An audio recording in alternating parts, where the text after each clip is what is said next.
घर खरीदने वाले हर शख्स के दिमाग में एक सवाल बार बार उठता है कि घर खरीदना ज्यादा फायदेमंद है या फिर किराए पर रहना।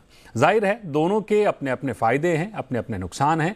घर खरीदना भावनात्मक है, लोग अपनी प्रतिष्ठा के साथ जोड़कर इसे देखते हैं, तो वहीं किराए पर रहने को लेकर भी तमाम तर्क हैं। लेकिन अगर दोनों को कंपेयर करें तो क्या फायदेमंद होगा घर खरीदना या फिर किराए पर रहना? इस विषय पर आम लोग उतनी गहरी कैलकुलेशन नहीं करते जितना कि प्रॉपर्टी एक्सपर्ट्स करते हैं। तो आज हमने इस विषय को गहराई से समझने के लिए, इसके फायदे नुकसान को विस्तार से आंकने के लिए रियल एस्टेट के दिग्गज एक्सपर्ट्स को आमंत्रित किया है। इससे पहले सौरभ जी आपके पास आते हैं, क्योंकि आपने रेंटल के साथ साथ होम बाइंग में भी एक नया मुकाम हासिल किया है, तो आपकी क्या राय है इस मुद्दे पर? घर खरीदना ज्यादा फायदे का सौदा है या फिर किराए पर रहना? किन फैक्टर्स को इसमें देखना जरूरी है? आपने जो बोला कि ये जो क्वेश्चन है कि खरीदना वर्सेस रेंट करना, ये डिपेंड करता है बहुत सारी परिस्थितियों पे। तो पहला चीज़ तो मेरे ख्याल से सबसे इम्पोर्टेंट ये है कि क्या आप अब उस जगह में सेटल्ड हैं। वो एक बड़ा इम्पोर्टेंट क्वेश्चन है कि क्या आपको अब परमानेंटली एटलीस्ट लॉन्ग टर्म के लिए, अगले 10 से 15 साल के लिए आप उस जगह में रहना चाहते हैं, तभी आपको डिसीजन लेना चाहिए। दूसरा, एक और चीज़ मैं लोगों से पूछता हूँ कि क्या उनको अपनी रिक्वायरमेंट मालूम है, क्योंकि मैंने कई बार देखा है कि लोग घर खरीदते हैं 2 BHK, लेकिन 3-4 साल में उनको रियलाइज़ होता है कि नहीं ये तो छोटा पड़ रहा है, या 3 BHK खरीदा और फिर रियलाइज़ करा कि नहीं अब तो मेरे पेरेंट्स भी आके साथ में रहने वाले हैं, तो अब ये घर छोटा पड़ने वाला है।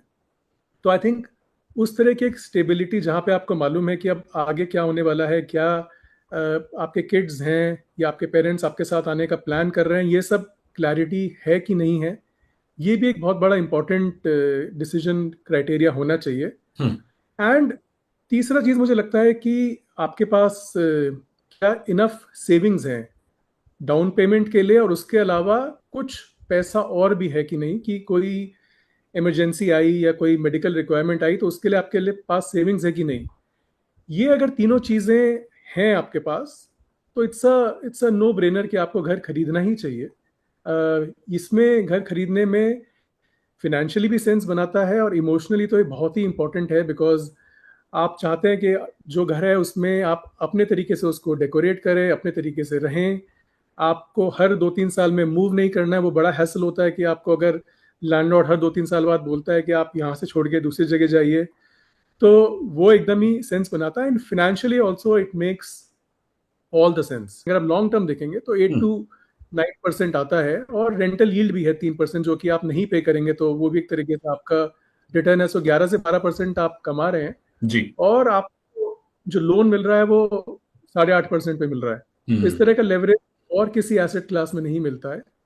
तो financially I think it makes all the sense to buy it if all these 3 criteria are met. बिल्कुल सौरभ जी, मुझे उम्मीद थी कि इस पर आपका रिएक्शन आएगा। मैं थोड़ा सा एक कमेंट करना चाहता हूँ। बिल्कुल बिल्कुल तो सौरभ जी। रवि जी, टिपिकली ना जब घर खरीदते हैं वो ना कपल डिसीजन होता है। अनमैरिड लोग तो बहुत कम खरीदते हैं। तो अगर आप बोल रहे हैं 25,000 सैलरी, तो यूजुअली वो फैमिली इनकम देखनी चाहिए, हमें ना इंडिविजुअल इनकम नहीं देखनी चाहिए। पहली चीज़ तो वो। तो एंड एंड एंड यूजुअली ना 30 ईयर से कम पे नहीं खरीदते हैं लोग। हमारे यहाँ जो नो ब्रोकर प्लेटफॉर्म पे मीडियन एज है बाइंग की, वो 33 है। तो 30 से कम पे तो बहुत ही कम लोग हैं जो कि खरीदते हैं।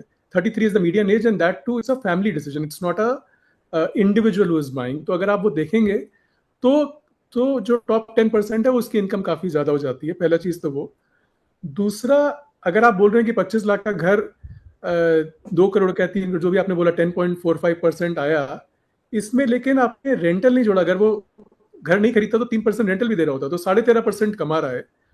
और गोल्ड में इन्वेस्ट करता तो बिल्कुल होता वो, बट टिपिकली क्या होता है कि जब घर खरीदते हैं लोग तो काफी स्ट्रेच करके खरीदते हैं, तो वो अपना पूरा सेविंग्स उसमें डालने की कोशिश करते हैं। और अगर आप घर नहीं खरीदते तो आप उतनी सेविंग्स किसी भी दूसरे फाइनेंशियल इंस्ट्रूमेंट में नहीं डालते, ना गोल्ड में डालते हैं, ना SIP में डालते हैं। यूजुअली घर खरीदना is a stress decision, in forced savings होती है उसमें।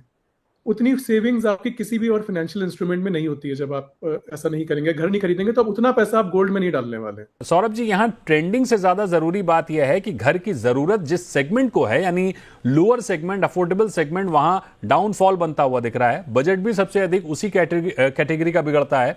तो मास लेवल पर हम इस विषय को हल करने की कोशिश कर रहे हैं।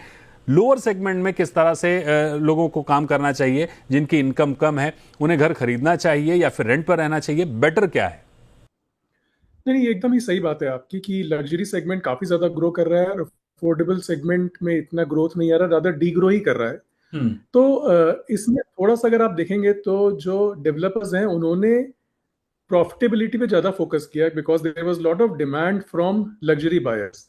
तो उन्होंने काफी सारे ऐसे डेवलपर्स थे जो पहले थोड़ा अफोर्डेबल बनाते थे, वो लोग भी मिड सेगमेंट और फिर लग्जरी सेगमेंट पे मूव कर गए और इस तरीके से अफोर्डेबल की सप्लाई, न्यू सप्लाई काफी कम हो गई।